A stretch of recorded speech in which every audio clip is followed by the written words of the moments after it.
दोस्तों, स्वागत है आप सभी का। जहां पे मैं आप लोगों को DSSB 2018 में जो एग्ज़ाम हुआ था उसका प्रीवियस ईयर को हम लोग सॉल्व करा रहे थे। और आज के वीडियो में हम लोग जीके जीएस के बारे में डिस्कस करेंगे। इससे पहले मैं जीके जीएस और रीजनिंग का वीडियो पहले ही अपलोड कर चुका हूं। यदि आप लोग उस वीडियो को नहीं देखे हैं तो आप चैनल के प्लेलिस्ट से जाके वीडियो को एक बार देखें, या तो उसका लिंक जो है वो डिस्क्रिप्शन बॉक्स में दिया हुआ है, वहाँ से भी वीडियो को आप देख सकते हैं। और जितने भी EMRS वाले वे हैं स्टूडेंट हैं, वो लोग भी इस वीडियो को ध्यान से ज़रूर देखें, क्योंकि EMRS का एग्ज़ाम जो है वो पहली बार हो रहा है और दोनों का सिलेबस जो है वो लगभग एक जैसा है। ठीक है, तो इसलिए आप लोग अगर इसको देखते हैं तो आपको EMRS के बारे में जो है वो अधिक से अधिक जानकारी मिलेगी। तो चलिए हम लोग पहला क्वेश्चन देखते हैं।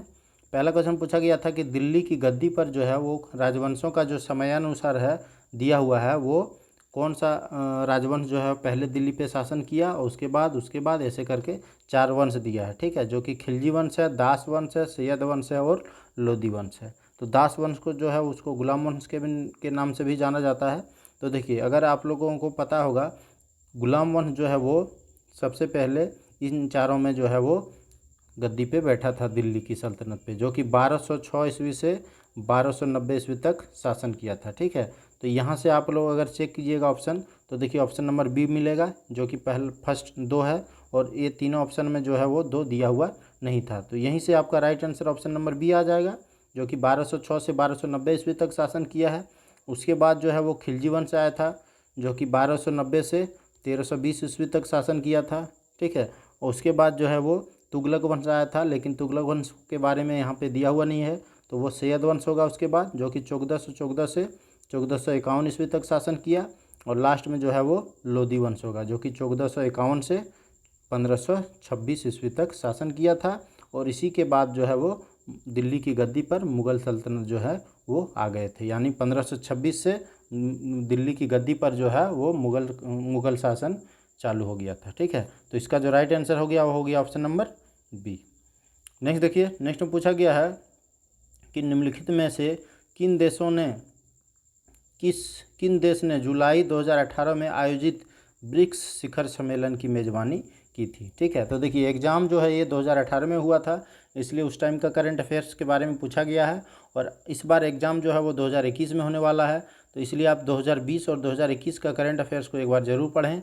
और अगर आप लोग करंट अफेयर्स पढ़ना चाहते हैं तो आप इस वीडियो के चैनल के प्लेलिस्ट पे जाइए, वहाँ पे आपको 2020 का सारा करंट अफेयर्स और 2021 का भी जो है अभी तक मई का करंट अफेयर्स जो है अपलोड किया जा चुका है। आप एक बार वहाँ से वीडियो को देख लें, तो आपके एग्ज़ाम में जो भी करंट अफेयर्स आएगा वो एक भी छूटेगा नहीं। ठीक है, तो चलिए हम लोग इसके बारे में देखते हैं। तो देखिए इसमें था कि 2018 में कहाँ पर आयोजित हुआ था। ठीक है, तो देखिए सबसे पहले हम लोग ब्रिक्स लिखेंगे, BRICS। ठीक है, तो देखिए ब्रिक्स जो है ये इसी के और नाम के हिसाब से ही जो है वो उसको मेज़बानी दिया जाता है। ठीक है, तो देखिए 2018 में जो है वो अभी 2021 में जो है वो इंडिया को मेज़बानी दिया गया है। ठीक है, तो 21 को इंडिया में को दिया गया है। इससे पहले 20 को जो है वो रसिया को दिया होगा, और उसके पहले ब्राज़ील होगा, तो ब्राज़ील को 19 में दिया गया था। तो 18 में जो है वो साउथ अफ्रीका को दिया गया था। ठीक है, तो इसका जो राइट आंसर हो गया वो हो गया ऑप्शन नंबर सी। और अगर आप लोग एक वर्ष का अगर याद रखते हैं तो आप लगातार आगे या पीछे कोई भी पूछा जाए तो आप उसका जवाब दे सकते हैं। ठीक है, जैसे 21 में जो है वो इंडिया को दिया गया है मेज़बानी, तो 22 को जो है वो चाइना को होगा, फिर से 23 को हो जाएगा साउथ अफ्रीका को, फिर से 24 को ब्राज़ील को, 25 को फिर रसिया को, फिर 26 को हो जाएगा इंडिया को। ठीक है, तो ऐसे ही इसकी जो है मेज़बानी दिया जाता है। तो आप अगर इंडिया के बारे में याद रखें एक ठो, तो किसी भी देश के बारे में पूछा जाए, कभी भी पूछा जाए, तो आप उसका जवाब आसानी से दे सकते हैं। ठीक है, तो आप लोग इसको समझ गए होंगे। अब देखिए ब्रिक्स की बात थी, तो ब्रिक्स की जो है स्थापना जो है वो इसके बारे में सबसे पहले BRIC के नाम से जो है वो 2006 में इसकी स्थापना हुई थी। ठीक है, और इसका सबसे पहला जो समिट हुआ था वो 2009 में हुआ था। ठीक है, इसकी स्थापना 2006 में हुई थी, लेकिन पहला जो इसका सम्मेलन हुआ था वो 2009 में हुआ था, और उस टाइम इसका नाम था ब्रिक। ठीक है, लेकिन 2010 में इसमें साउथ अफ्रीका की एंट्री हुआ है, और तब से इसका नाम जो है वो ब्रिक्स पड़ा है।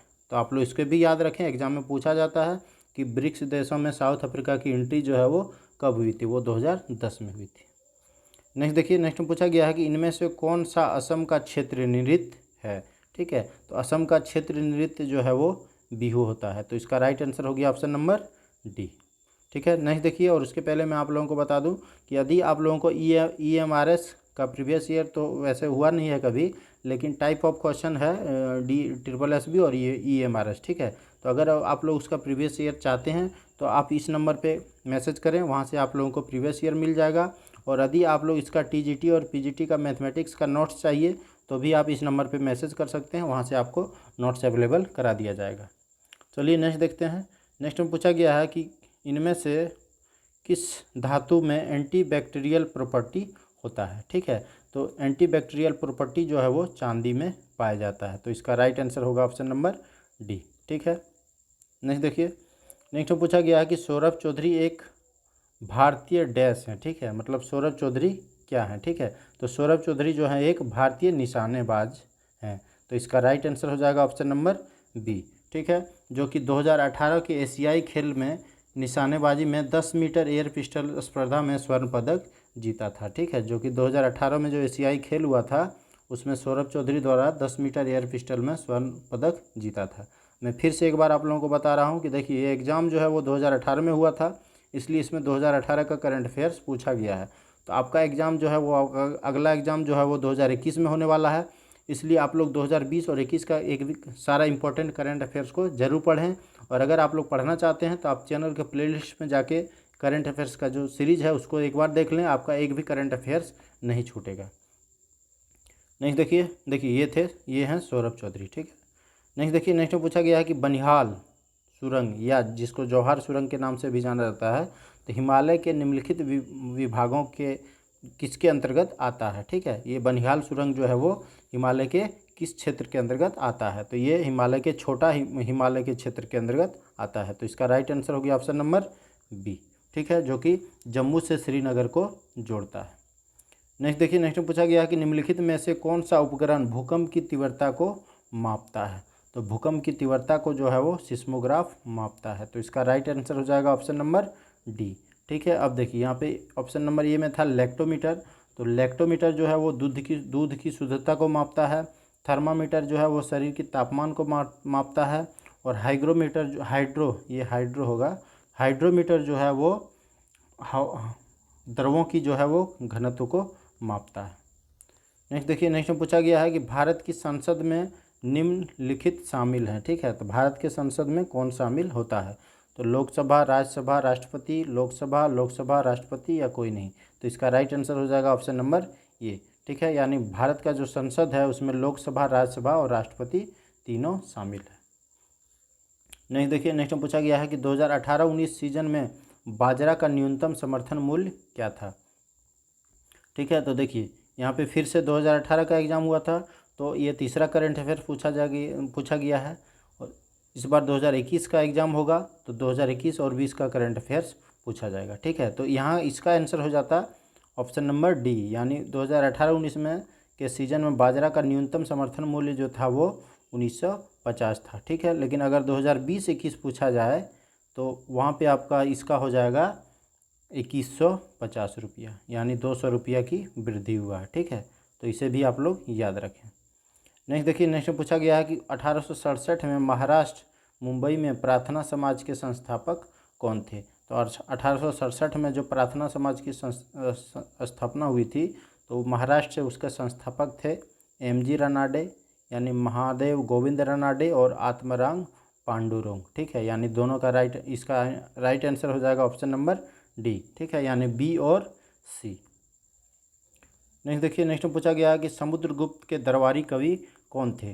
तो समुद्रगुप्त के दरबारी कवि जो थे वो हरिसेन थे। तो इसका राइट आंसर हो जाएगा ऑप्शन नंबर बी। ठीक है, और इन्हीं के द्वारा इलाहाबाद या प्रयागराज प्रशस्ति पत्र जो है वो लिखा गया था। ठीक है, और समुद्रगुप्त की बात हुई तो ये गुप्त वंश से रिलेटेड थे, और गुप्त वंश को जो है वो भारतीय इतिहास का स्वर्ण युग बोला जाता है। अब अगला क्वेश्चन है कि तापी नदी कहाँ से निकलती है, डैश से निकलती है। ठीक है, तो तापी नदी जो है वो सतपुड़ा पर्वत से निकलती है। तो इसका राइट आंसर हो जाएगा ऑप्शन नंबर सी। ठीक है, अब देखिए सतपुड़ा पर्वत से निकलती है और ये गुजरात में स्थित खंभात की खाड़ी के अरब सागर में जाके गिरती है। ठीक है, तो ये निकलती है सतपुड़ा पर्वत से, लेकिन यहाँ इसका मुहाना जो है वो अरब सागर में है। नेक्स्ट देखिए, नेक्स्ट में पूछा गया कि नागालैंड का साक्षरता दर क्या है। तो नागालैंड का साक्षरता दर जो है वो 79.6% है। तो इसका राइट आंसर होगा ऑप्शन नंबर डी। नेक्स्ट देखिए, नेक्स्ट में पूछा गया कि डैश को कांच काटने के लिए प्रयोग किया जाता है। ठीक है, तो कांच को काटने का प्रयोग जो है वो हीरा का प्रयोग किया जाता है। तो इसका राइट आंसर हो जाएगा ऑप्शन नंबर ए। नेक्स्ट देखिए, नेक्स्ट में पूछा गया कि सीसीटीवी का क्या अर्थ है। तो सीसीटीवी का फुल फॉर्म होता है क्लोज सर्किट टेलीविज़न। तो इसका राइट आंसर हो जाएगा ऑप्शन नंबर सी। नेक्स्ट देखिए, नेक्स्ट में पूछा गया कि इनमें से किन धातु में एंटीबैक्टीरियल प्रॉपर्टी होता है।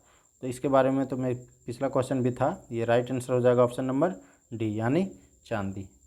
ठीक है, तो ये आज के वीडियो का लास्ट क्वेश्चन था। यदि आपको वीडियो पसंद आया होगा तो आप वीडियो को लाइक शेयर करें, कमेंट करके बताएं ताकि इसका अगला पार्ट भी आते रहे। और अगर आप लोग जब चैनल को सब्सक्राइब नहीं किए हैं तो प्लीज़ आप चैनल को सब्सक्राइब कर लें। धन्यवाद।